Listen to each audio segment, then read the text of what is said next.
and welcome to another video for assignmentsystamp.com.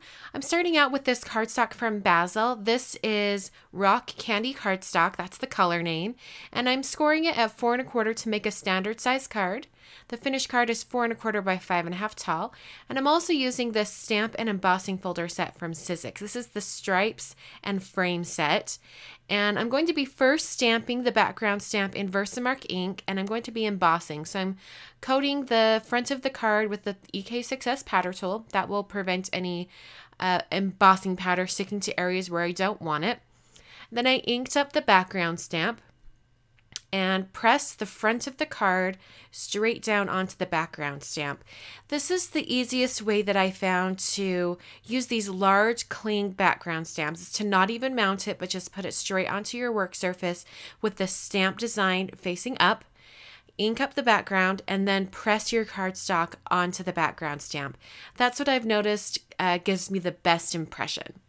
So there's the design, and now we're going to emboss it. I'm using some Ranger Silver embossing powder. This is the super fine detail embossing powder, and I'm just shaking some on and then applying some and then shaking off the excess.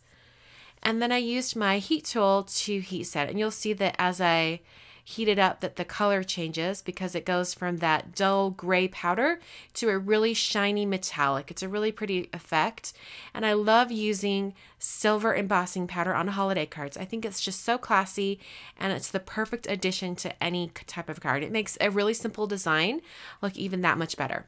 I'm using this stamp set for my favorite things. This is the seasonal sentiment stamp set, and I discovered that this one particular sentiment stamp fit perfectly inside the little label area on the Here Arts background stamp.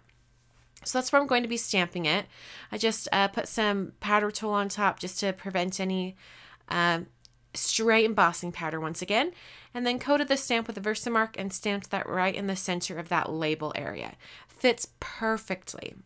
So I'll go ahead and put on some of that silver embossing powder again. It's going to be a very tone-on-tone effect as far as the background stamp and the sentiment stamp go.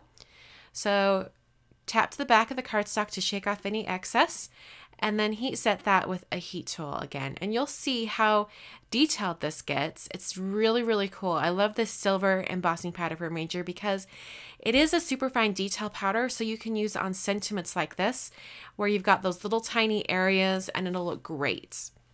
So after I did the embossing, it was time to line up that embossing folder.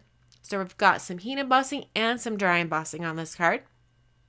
Lined up that embossing folder, and it was hard to line it up exactly perfectly and make sure that it stayed that way going through the die cutting machine. So I ended up using some washi tape just to hold it to the cardstock and then also hold that embossing folder closed.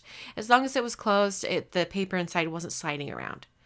So I just ran that through my Big Shot machine, and it turned out so pretty. It's hard to see on camera or even in a photo how much that dry embossing added to the card, but it just gives it a really finished effect because the lines aren't exactly lined up with the stamped lines. It's not meant to be. So now I'm going to be using 3 different snowflake dies from my favorite things that come in a set called Let It Snowflake. I think that name's so cute. I'm cutting out the snowflakes out of some neenah Solar White cardstock, and I also used the Memory Box metal adapter shim on top. That just gave it a really clean cut. Sometimes you need that for these intricate dies, and these snowflakes are super intricate. Really, really dainty.